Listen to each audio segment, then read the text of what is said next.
Hello everyone! So a while ago I did a video where I had a lot of sleeves and stuff to change out in one of my binders, and I figured at the same time I would do a tag and answer those questions to sort of have something to talk about while I did a bunch of stuff with my hands that didn't really require explanation. And today, due to some recent bad decisions, I have a lot of sleeves to put away. So I will be doing the K-pop history tag during this video. If you just Google K-pop history tag, you'll find it. It's like all over.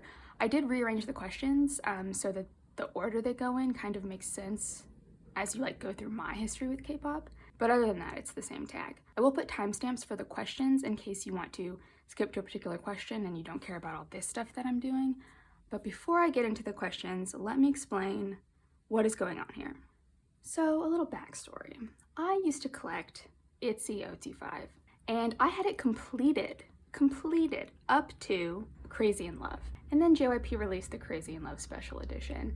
And in a fit of annoyance and frustration with the photocard situation and with these special edition late release albums that JYP keeps doing for other artists, I decided, you know what, forget it, I'm not gonna collect Itzy, I'm gonna sell all my cards. And I did. And it was so impulsive, I literally decided and listed them within like a day or two. And then off and on ever since then, I've sort of battled going back and forth with whether I regret it, whether I was glad I did it. And I just couldn't put the thought out of my mind. And lately I've been more and more wishing that I hadn't got rid of those cards and that I still had that collection. And I don't know what happened, what broke, but I ended up in an extremely weak moment posting a poll on my community page asking what I should do. And a third of people were very kind and very helpful and said, don't do it. But 2/3 of people fed into my delusion and told me that I should do it. And to be honest, I didn't need the poll because as soon as I posted the poll, I started going online looking for cheap albums, like cheap unopened albums to buy so I could pull cards. So yeah, I kind of made the decision before I saw the poll results. So all that to say, I am collecting Itzy OT5. Not exactly the same as I used to, a little bit different. Let me explain what is different. First of all, I did used to collect large inclusions sometimes, and they always really frustrated me because I couldn't figure out how to store them attractively. So I decided this time, forget it. You know what? I just like won't bother. Why collect them if they frustrate me? So no large inclusions. Second, I didn't used to collect group cards, and currently I am setting up to collect them. I know that's crazy, like to have a bunch of cards, like a whole almost completed collection, sell the whole thing, and then agree to buy all that back and more. Is that stupid? Yes, but I'm stupid, so what did you expect? The layout I'm gonna be doing is pretty much the same. I did put the sleeves and stuff in already. With the sort of like 2-page 5-card layout, this one's different. Let me skip Icy. The only difference that I'm kind of doing is that I decided I used to go sort of looking at it like it was like a book and I was reading left to right. I went 1, 2, 3, 4, 5, and then this was the empty column. I decided for this time I'm gonna try doing it starting here and then having this be the empty column, just so that the full 9-pocket page is on the right. I don't know, I think I kind of like that better, but if I don't, I'll just switch it later. But this is how I'm gonna set it up for now. For now, I'm using these Dragon Shield white matte sleeves because these are the only sleeves I had where I had enough of them and I didn't want to cut out paper. So I think I'm ready to start putting in sleeves and answering the questions. I'm probably going to be doing a lot of interrupting myself when I'm answering these questions because I'm in a chatty mood and I'm gonna want to explain what I'm doing sometimes when I'm filling things in. So if you are expecting an especially coherent video, this is not it. Let's get into the first question and filling stuff in. First, I'm putting away It's Icy. So to start, let me say that I know I said that I was going to do it that particular way for the other ones. It's Icy is slightly different because the backs are like pretty much the same for all the cards. So I don't care about having the cards back to back on one page. So I'm going to do it like 1, 2, 3, 4, 5, 1, 2, 3, 4, 5, if that makes sense. So the backs will show on this side. You'll see. You'll see. It's basically the way I used to have it set up. If you go to one of my old videos, you'll see exactly what I mean. There are 5 album card versions for It's Icy and then 1 pre-order dollar set. So I'm gonna do the pre-order set on the top and then the album card sets. Okay, finally, let's do the first question. So the first question is, how did you discover K-pop? So I'm gonna answer this as like the first time that I found out that like idol pop groups were like a thing. The first time that I can remember, or the first memory I have of an idol pop group. And this requires a little bit of backstory. So in high school, I went to a boarding school. Not like a fancy rich person one. It was like a public school. And I had a scholarship for free room and board, so, or financial aid, I mean. So yeah, not like a school in Switzerland. And also not like a military school. I think in America people always think like, oh my God, your parents sent you to military school. It wasn't like that either. It was like an academic school. Anyway, all that to say, anyway, I'm explaining that because I lived in a dorm. And I have to explain that to explain why I was walking past these girls' room, these two girls' bedroom. So there were two girls that I went to school with who I knew because my school is small enough that you can know everyone, but I like wasn't friends with them or anything. And in order to get to my room, I had to walk past their room. People usually left their doors open. And when you would walk past their room, they had a Super Junior poster on their wall. And this would have been in 2010 when I started there. So yes, 2010, they had a Super Junior poster on their wall. And I remember thinking that that was just the weirdest fucking thing. I thought that was so strange. Mainly, I think I just thought that the name, not that someone would be into a boy band necessarily, but just, I think the name Super Junior really threw me off. I was like, what the hell is Super Junior? I still think it's a weird name, to be honest, but so are a lot of group names, or band names in general, if we're gonna go there. So yeah, that was the first awareness that I ever had of K-pop. It wasn't enough to like make me check it out or like get into it, and I wasn't really friends with them, so I never like was actually exposed to the music at all, just the poster with like all these boys on it. So yeah, that was my first exposure to K-pop. Okay, the next question is, what was your first K-pop song?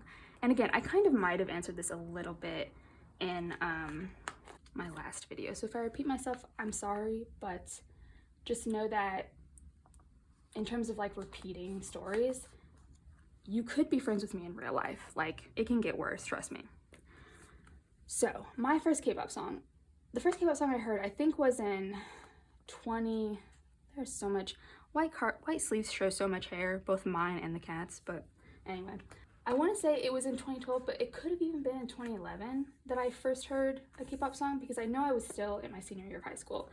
And the first song I heard was either SNSD O or Hyuna Bubble Pop, because I do remember there were a couple guys in high school that were really into Bubble Pop. I mean, no surprises there.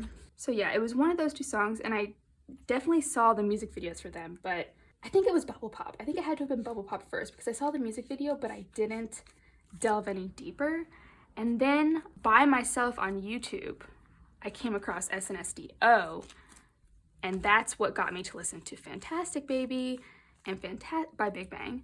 And Fantastic Baby is what got me to listen to Bad Boy, and that was the first K-pop song I heard that I really liked. And it, you know, took off from there. But yeah, I think that was the trajectory.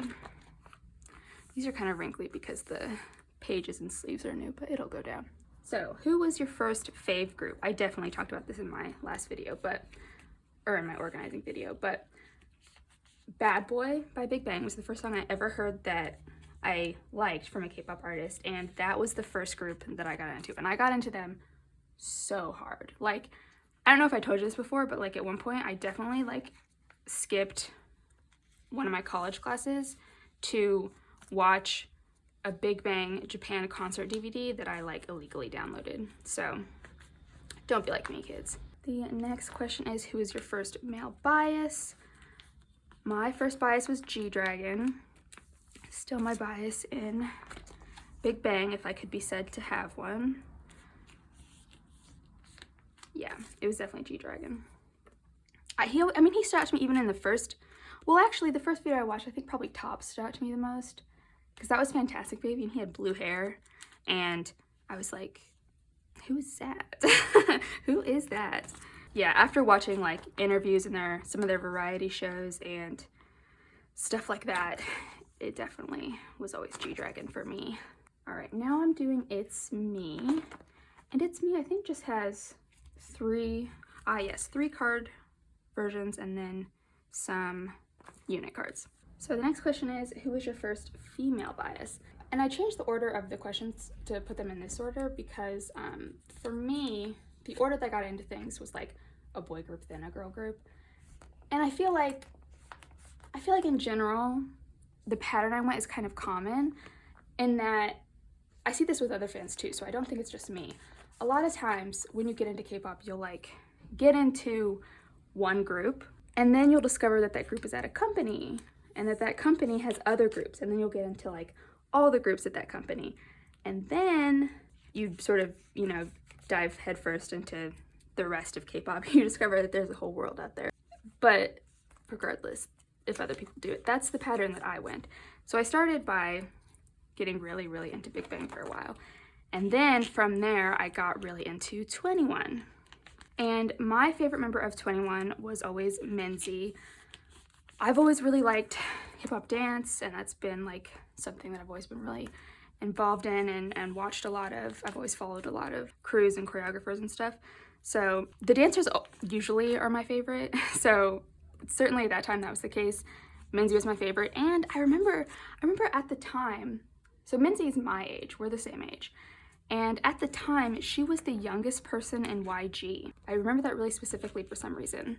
That the youngest person in YG, the youngest artist at YG, was my age.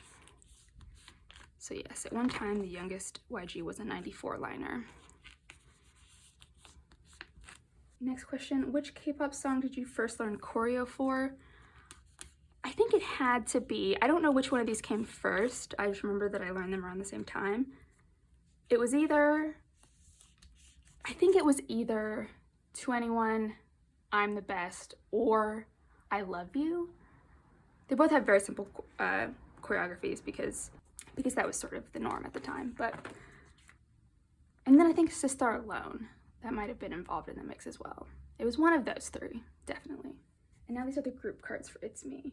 And I'm going to lay these out like how I lay out, there's 10 of them, so how I usually do 10 card spreads, which is 5 on the front in one pattern, and then 5 on the back in the opposite pattern, so that the backs of the cards become fillers for the empty spaces on the other side. You'll see what I mean. Who is your favorite group right now? My favorite group right now, I mean, if you watch this channel, you already know it's 17. And at this point, I definitely think that I will never have like another group that I like more than 17. I feel like they're kind of it for me. Not that they're like, I won't listen to K-pop anymore, but I mean, I don't think I'll ever be as involved with one specific group as I am with them. So yeah, and at the time that they debuted, I don't know if I've ever talked about my history with 17 before. At the time that they debuted, I remember being really bored with boy group music. It was sort of going through this phase that I feel like kind of started with, I'm no K-pop historian, so this is going off my like fallible memory, but in my head, BAP One Shot was like a really big deal. And I feel like, I don't know whether it was the first of this style, I'm sure it wasn't, but it's the one that I remember. And after that, I just feel like for a couple years, K-pop boy groups were just, in my head I always called it the BAP One Shot thing, where they're like, because One Shot was like, they're all tough, and it was like a real gritty music video where they were like shooting each other, and it was like wet pavement, and they were wearing like leather jackets and stuff, I don't know. And for a while, I felt like boy groups just kept doing that, and every new boy group that came out was like doing that thing. I'm sure there are people that bucked the trend, but it felt very overwhelming at the time that like this was the trend and like nobody was breaking it. And then I found 17, and they were so refreshing because they were corny, to be honest, but like on purpose. Like they were being goofy on purpose, and they were having fun on stage and not like looking cool. And their songs were just like fun pop songs that were like kind of reminiscent of like the girl group songs that I like a lot. And then I started watching their variety, and their to me, the funniest group around. I don't watch a lot of variety even for like other groups that I follow, and the group that I watch the most variety for has always been 17. And even as they have like branched out and tried other concepts, I still think they have retained that energy that I like so much. So yeah, that's why I like them. Now I'm doing Not Shy, which similarly has, I think, just 3 album photo card versions and 10 group cards. All right, what is the first reality show you watched? I definitely talked about this a little bit in my last video, but the first like episodes of variety that I ever saw, it was one of 2 things.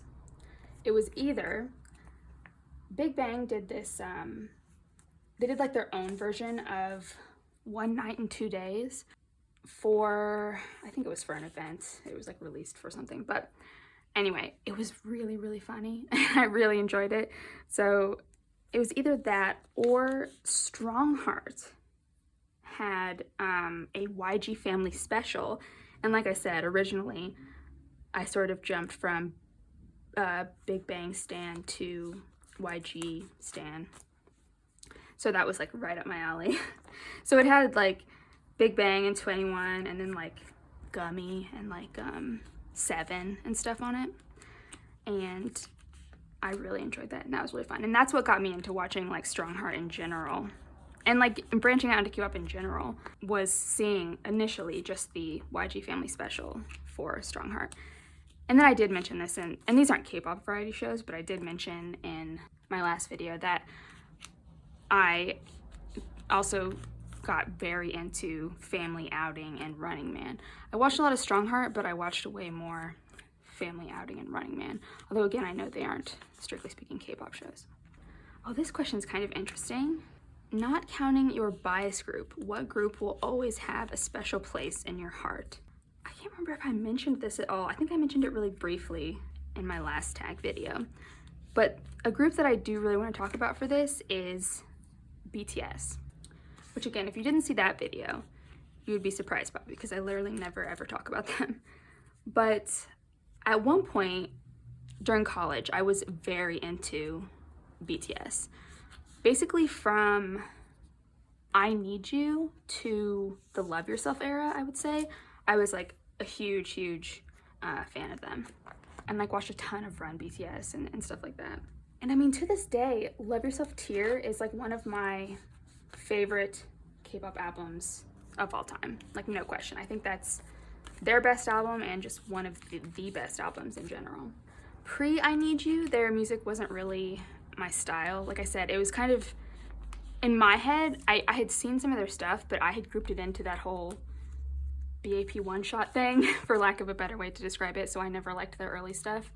And then, I don't know what happened, but after Love Yourself, I never enjoyed any of their releases as much. It was kind of a slow slide where like each successive song that they released got less and less enjoyable for me. And I hate disco, so obviously I didn't like Dynamite or anything. So I haven't been like really into their music for quite a while now, but the reason I say they always have a special place in my heart is because I was a huge fan of them during that like time period, that huge growth period they had from like 2015 to 2018, where they very much went from like a small group to, or like they were never like small, you know, they were never nobody, but, you know, went from a mid group to like winning a day song. And that was, as a fan, really amazing to like witness and see happening and be involved in, you know? Before I keep going, we're getting into Guess Who now, so I'm gonna do the hidden cards first, and then we'll keep going. So yeah, being a fan of them during that time period, and then just seeing how they've gone, not only even further since, but further than any K-pop group has ever gone, I still feel fondly towards them. You know, I'm still really, really happy for them and how far they've gotten. It is, whether you still listen to and like their music or not, it is still like just amazing to witness and be on the sidelines of. And it's really their immense popularity and success that has been a huge driver in K-pop in general getting more successful in the last 3 years. So you have to be thankful to them for that too, you know? I'm not saying like K-pop would be nothing without BTS. That's stupid. That's obviously not true. But there are so many people that got into K-pop because of BTS. And I think that's really cool. Okay, so now I'm doing the album cards for Guess Who. And there are 4 album card versions. Then there are 2 card sets for the limited version. So there's like a random limited set, and then there's a full limited set that you get like a full set with each album. So I'm gonna do the first 3 album sets, the 4th album set, the random cards, and then the full set, if that makes sense. Next question, what is the first K-pop item you ever bought? I definitely answered this in my last video, but it was BTS Love Yourself Her on Amazon, because that was the first time a K-pop album was really accessible to me. And I think I had just graduated. I had graduated college, so I had like actual money to spend on myself for like the first time ever. So the stars aligned and made it so that I could buy my first K-pop album and start the long slide into oblivion. What was life like before K-pop? This is kind of an interesting question, because before K-pop, not only did I have no conception of K-pop, well, let me backtrack. I know a lot of people who are into K-pop who used to be into stuff like One Direction or like boy groups in general. But actually before K-pop, I was never into pop music like at all, hardly.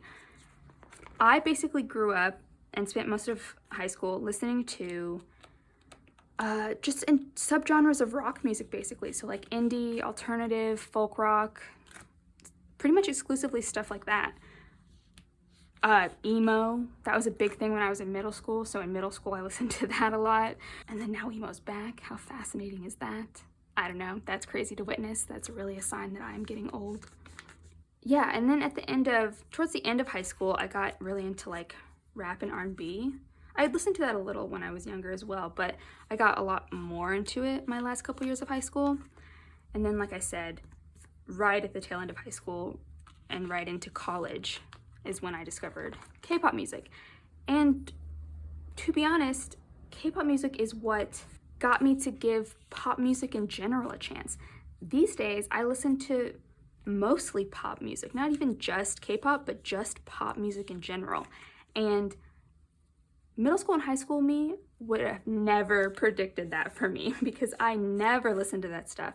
And kind of, I think I was a little bit, I had that like teenager syndrome where you're like, pop music's not good. I only listen to stuff that's got meaning, or like, I don't know, however the hell, you know how some people are quite pretentious about the music they listen to. I think I definitely had that syndrome when I was young.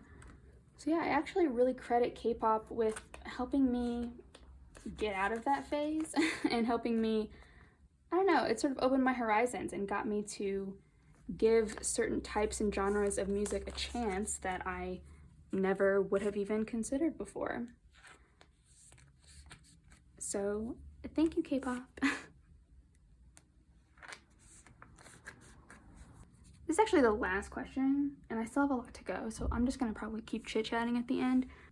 But the last question is, how has K-pop changed your life?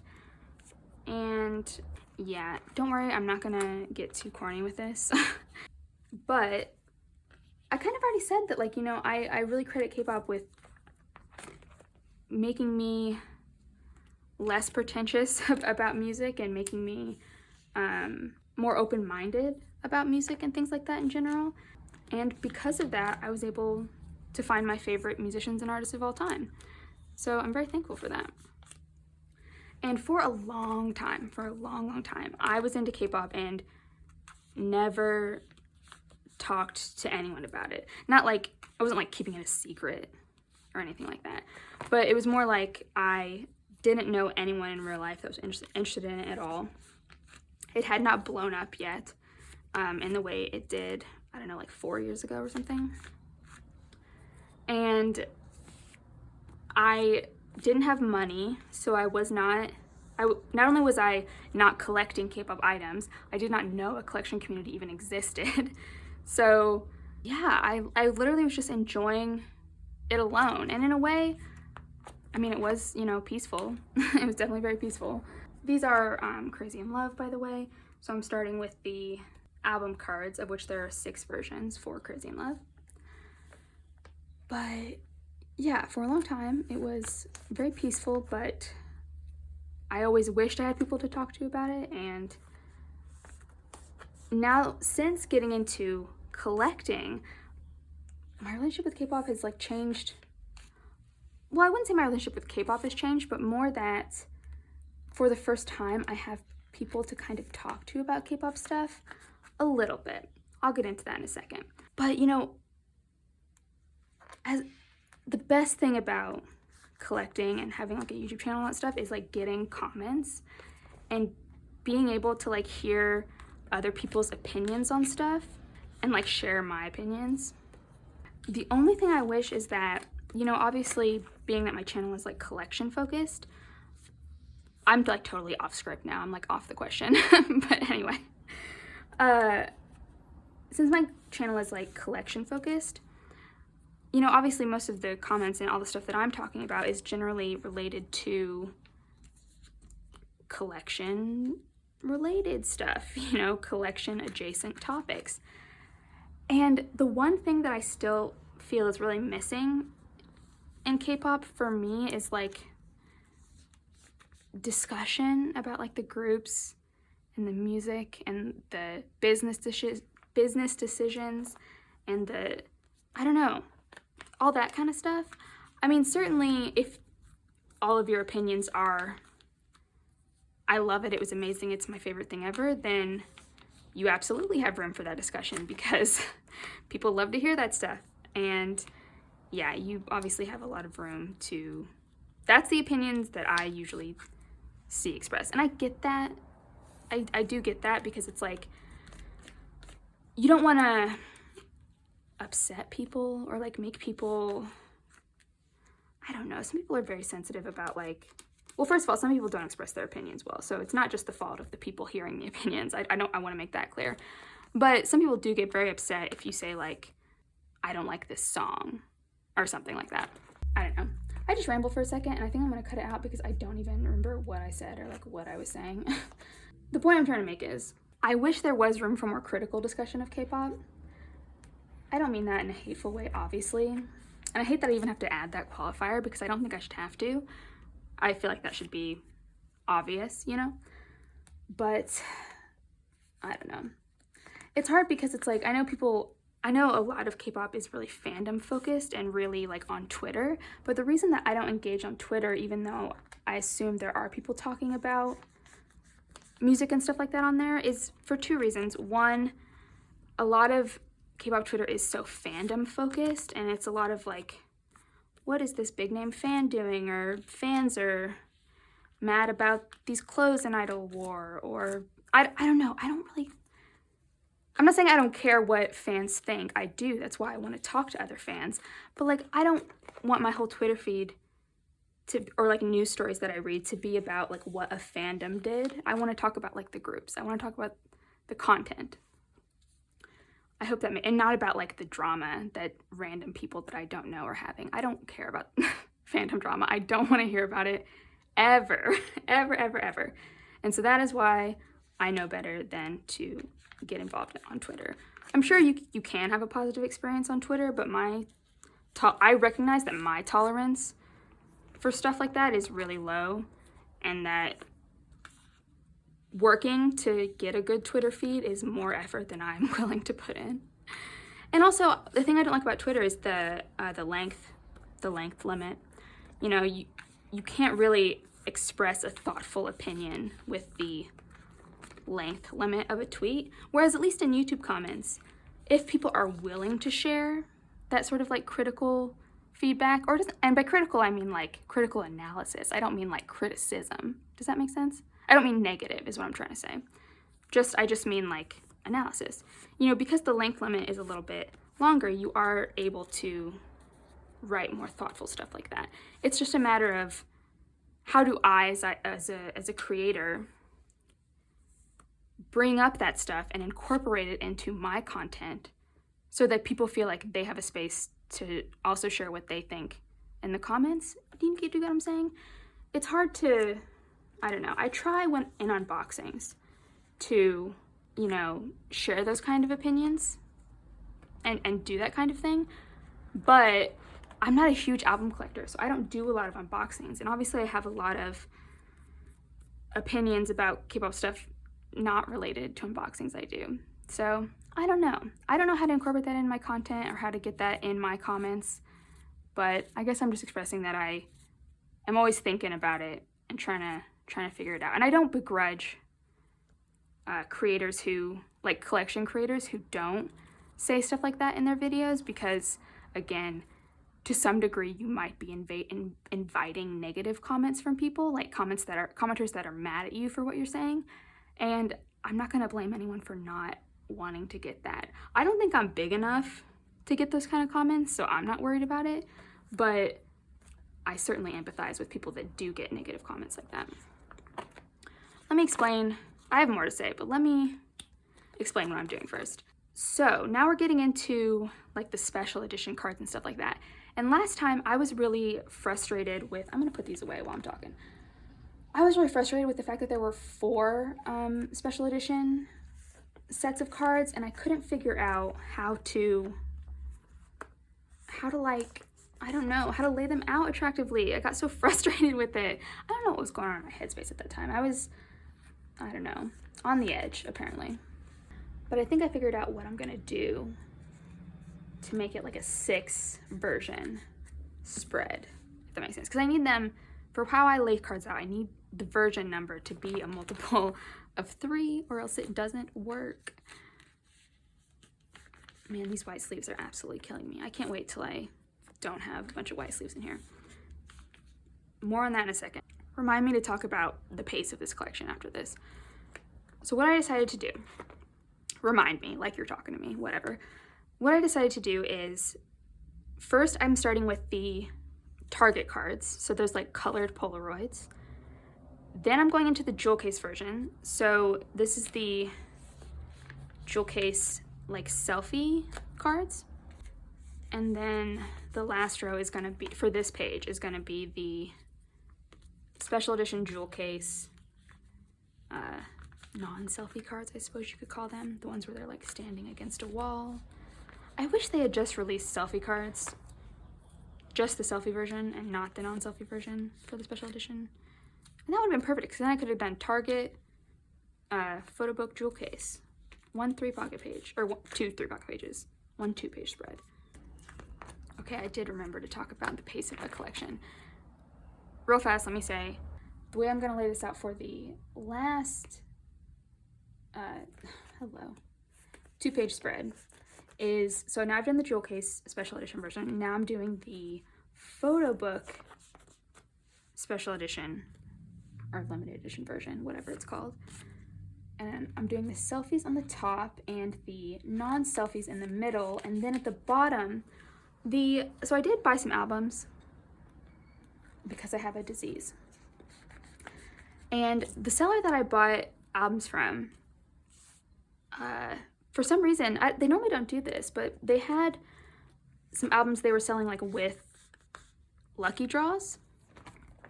And I was like, ooh, I've never had lucky draws before. That's kind of interesting. And I do need a set of cards to fill that bottom space. So I'm gonna try and maybe do a set of lucky draws.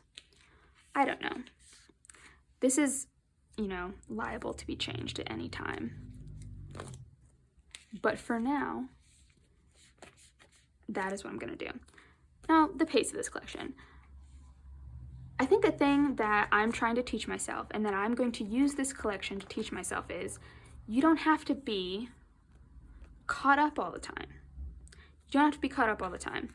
And the reason I thought this would be a good collection to do that with is because they don't have any cards that are like so rare that it like triggers that thing in me that's like, oh my God, they're gonna disappear if I don't get them right now, you know? So I don't feel pressured to rush with these cards. because I don't think they're that rare. I don't think any of them are that rare, so to speak. Although, who knows, maybe these Crazy in Love special editions will prove me wrong. But it's nice to, a lot of my collections are like nearing completion, and it's nice to have something that you can like slowly work on at a steady pace. I want this and Sauna to be that, you know, like collections that I can slowly work on at a steady pace. And that is what I'm gonna try to do with this. Hold me to that. Don't let me go crazy. I will say the first set of cards I put away for Itzy, there will be quite a few because I did buy some albums. But after that initial set, it should go slow. Hold me to that. Yell at me if I don't do that. Wow, when I put them in this, I know that these sleeves are kind of puffy because they've got like air in them because I just put a bunch of sleeves in, but I didn't expect it to fill this binder quite this much. So that is my full setup for Itzy OT5. My next storing video, like I said, I will have a fair amount of cards to put away for them. Just to seed the collection, you know, just to get it started. And then after that, we're gonna be chill. It's a new me, a new chill me, and that's what I'm gonna do. Okay, that is it for this video. Thank you so much for watching. Bye-bye.